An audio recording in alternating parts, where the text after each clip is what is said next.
नमस्कार मित्रों, भगवत चर्चा में एक बार फिर आप सबका स्वागत है। भगवत गीता मन का विज्ञान है। मन एक ऐसा तत्व है जो मुख्य रूप से मनुष्यों के ही पास होता है। होता सारे जीवों में है, लेकिन मुख्य रूप से मनुष्य के पास होता है। इसीलिए हम लोगों को मनुष्य कहा जाता है, क्योंकि मन मुख्य अवयव है और यह मन ही हमको संसार से बांधता है और मन ही हमको संसार से मुक्त करता है। हम लोग मन के मोह से बंधे हैं। मुख्य रूप से अगर देखा जाए तो मन ही बांधता है। हम सब अधिकांश लोग मन के नौकर हो गए हैं। होना ये चाहिए कि मन हमारा नौकर होना चाहिए, हमारे हिसाब से चलना चाहिए, लेकिन हम सभी मन के हिसाब से चलते हैं। आप सुनते भी होंगे और कहते भी होंगे, आज मेरा मन ठीक नहीं है, आज मैं कोई काम नहीं करूंगा। आज मेरा मन है मनोरंजन का, आज मैं मनोरंजन करूंगा। आज मेरा अमुक कार्य का मन है, ऐसा ऐसा कहते रहते हैं। मतलब जो मन कह रहा है या हम और आप वही करते हैं ज्यादातर। तो मन हमारा मालिक हुआ या हम? होना उल्टा चाहिए। जो हम चाहें वही मन कहे। हमको लगता जरूर है कि हम चाह रहे हैं वही हो रहा है मन में, नहीं, गौर से देखेंगे तो मन के द्वारा ही हम संचालित हो रहे हैं। जब मनुष्य इस मन रूपी पुल के पार चला जाता है तो ही पार उतर जाता है। तो मन रूपी ब्रिज को, पुल को तोड़ दें तो हम आत्मस्वरूप ही हैं। आत्म उपलब्धि को प्राप्त ही हैं। आत्मा तो है ही है। तो आत्मा और परमात्मा के बीच में ये मन ही है। इस मन के पुल को तोड़ देना है तो मनुष्य जुड़ जाता है। आत्मा परमात्मा से मिली हुई है, लेकिन वो मन रूपी पर्दा है। अब मन क्या है? एक जड़ पदार्थ है। मन जड़ पदार्थ है और इस पदार्थ में 3 गुण होते हैं, सत, रज, तम। तो ये गुण हमको बांधते हैं मन के द्वारा।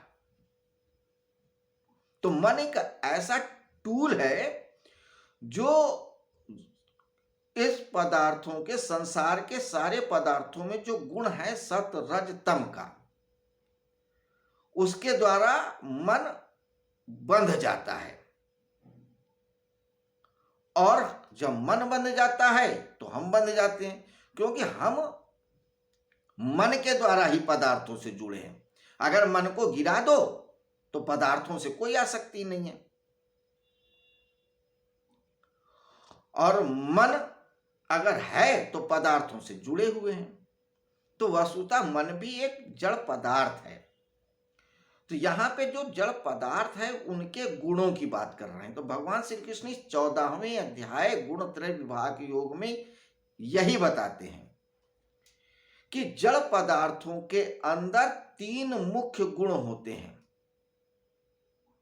सत, रज, तम। सत निर्मल होता है, प्रकाशक होता है, आनंद प्राप्त कराता है। तो सुख और आनंद और ज्ञान की प्राप्ति करा करके सतगुण बांध लेता है। और रजह गुण क्रिया प्रधान है, कर्म में लगा करके बांध लेता है। तमोगुण प्रमाद और आलस्य और निद्रा में लगा करके बांध लेता है। मन हमारा जब सात्विक होता है तो ज्ञान में लगा रहता है, राजसिक होता है तो कर्म में लगा रहता है, तामसिक होता है तो निद्रा और आलस्य में लगा रहता है। तो मन ही एक ब्रिज है। तो भगवत गीता में इसी मन को कैसे साधा जाए या मन के पुल को कैसे तोड़ करके इस पर्दे को गिरा करके आत्मा को परमात्मा से साक्षात्कार कराया जाए, इसकी सारी विधि बताई गई है। तो भगवत गीता आत्मा से परमात्मा के योग की विधि को बताती है। अब योग शब्द की बात चली तो एक बात हम और कहना चाहेंगे। भारत ज्ञान को महत्व देता है और पश्चिम विज्ञान को महत्व देता है। ज्ञान का अर्थ होता है संश्लेषण यानी जोड़ना, और विज्ञान का अर्थ होता है तोड़ना, जानना मुख्य है। एक बात और समझ लें कि विज्ञान का अर्थ होता है इंफॉर्मेशन गैदर करना, और ज्ञान का अर्थ है अनुभव को प्राप्त करना। ज्ञान कहता है हमें कुछ जानना नहीं है, हमें अनुभव प्राप्त करना है, अनुभव की बात करता है। कहता हम क्या करेंगे जान करके? जानने का सिर्फ इतना उपयोग है कि हम उन पदार्थों की व्यर्थता को जान जाएं, बस, और कुछ नहीं। और विज्ञान के लिए जानना महत्वपूर्ण है, अनुभव नहीं। तो पूर्व अनुभव की बात करता है, पश्चिम जानने की बात करता है, इंफॉर्मेशन की बात करता है। इसीलिए आप देखिए जब से पश्चिम की शिक्षा हुई है वो जानने पे, इंफॉर्मेशन पे बेस्ड है, बहुत महत्व देती है इंफॉर्मेशन को। आज का युग इंफॉर्मेशन का ही युग है। जिसको देखो वो इंफॉर्मेशन देने के लिए बिल्कुल तैयार बैठा है, या जिसके पास जितनी इंफॉर्मेशन है वो उतना बड़ा विद्वान है। अगर एक व्यक्ति अपने भाषण में 50 विद्वानों के कोटेशन को ले आए या बहुत 50 विद्वानों को कोट कर दे तो कहेंगे ये बहुत ज्ञानी है। अगर कोई व्यक्ति बहुत सारी चीजों को जानता है, विषयों को जानता है, के बारे में जानता है, तो कहेंगे बहुत विद्वान है। तो इंफॉर्मेशन को ही विद्वता या ज्ञान मान लिया है, जबकि ज्ञान का इंफॉर्मेशन से कोई मतलब नहीं है।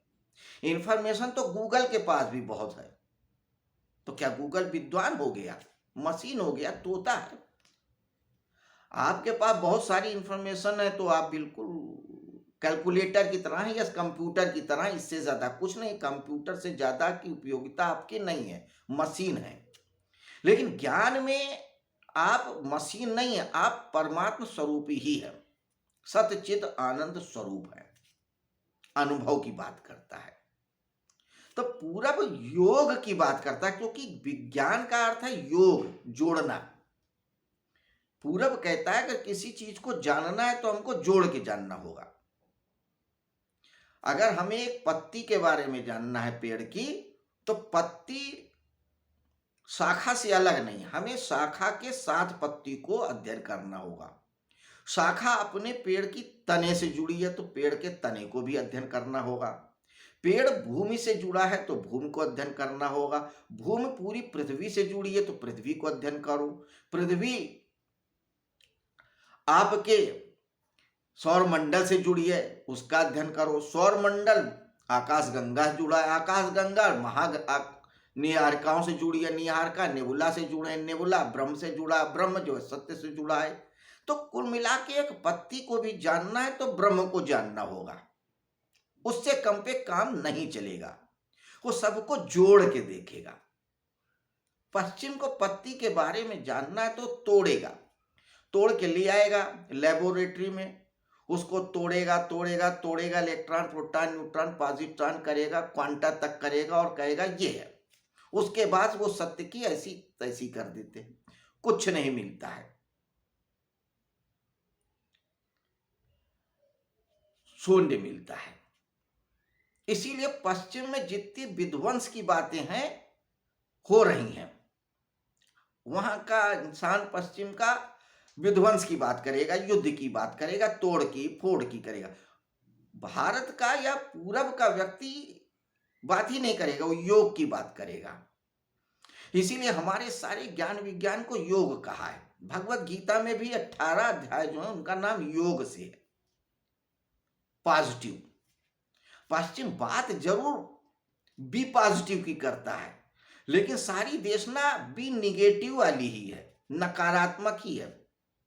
बुद्ध जैसे व्यक्तियों की भी सारी देशना नकारात्मक ही है।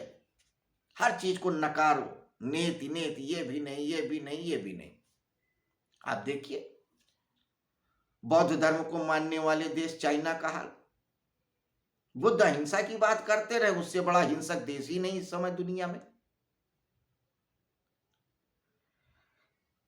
तो योग की बात, तो यहां पे योग का अर्थ है जुड़ना आत्मा का परमात्मा से। और आत्मा से परमात्मा का योग वो भी कहते हैं कि जुड़ा ही हुआ है। हमको बोध नहीं है। क्या बोध नहीं है? कि हम आत्मा नहीं, या आत्मा जो है वो परमात्मा का अंश ही है। और आत्मा नित्य है, अविकारी है, चैतन्य है, सर्वज्ञ है, सर्वव्यापक है। हम उसके इस गुणों को भूल गए हैं। वो भूल इसलिए गए हैं क्योंकि वो अहंकार की एक झिल्ली चढ़ गई है। 3 गुणों की ये परत, सत रज तम की। उन्हीं सत तम रज की बात भगवान श्री कृष्ण इस 14वें अध्याय में कर रहे हैं। और इस अध्याय के हम लोगों ने 10 श्लोकों तक अध्ययन किया है। सत्रह स्तंभ के क्या है, ये अभी हमने फिर से रिवीजन किया आज। अब आज हम 11वें श्लोक पे चर्चा करेंगे। 11वां श्लोक क्या कहता है, आइए पहले श्लोक को पढ़ें और फिर उस पे चर्चा करें रोज की तरह से। श्लोक कहता है इस 14वें अध्याय का 11वां, सर्वद्वारेषु देहे अस्मिन् प्रकाश उपजायते ज्ञानम यदा तदा विद्यादि वृद्धम सत्यम इत्युत। अभी उन्होंने 6ठे 7वें 8वें में श्लोक में इस 14वें अध्याय के सतरज स्तंभ के मुख्य मुख्य गुणों को बताया। अब ये बता रहे हैं कि हम कैसे जाने कि हमारे अंदर सत्व गुण इस समय हावी है, या मतलब सत्व गुण का प्रभाव ज्यादा है कि रज गुण का प्रभाव ज्यादा है कि तम गुण का प्रभाव ज्यादा है।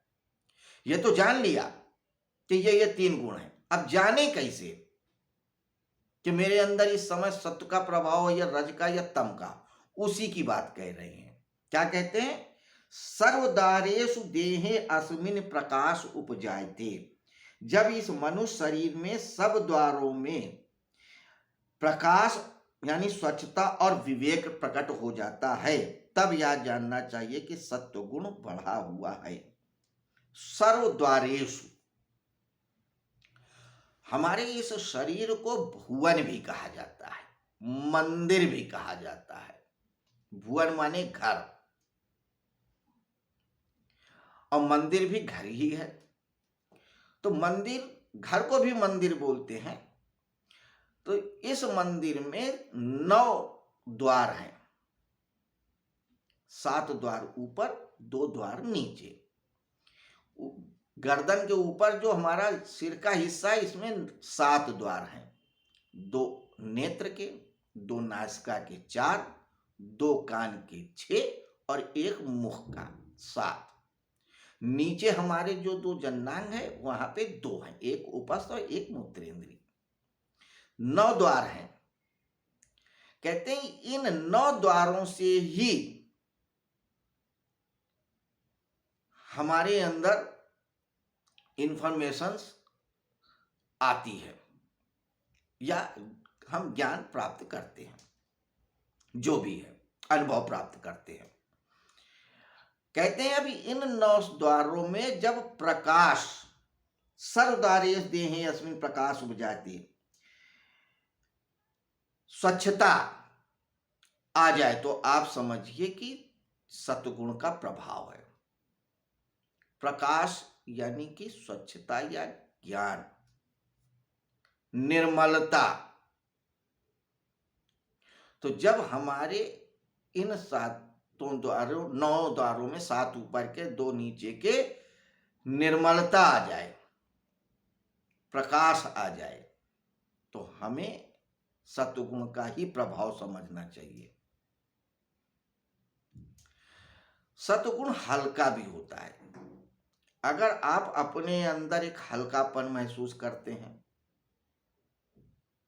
ऊर्जावान महसूस करते हैं, सबके प्रति एक प्रेम भाव महसूस करते हैं, घृणा, द्वेष, जलन इस तरीके की विचार नहीं है, भाव नहीं है, तो आपके अंदर सत्वगुण है।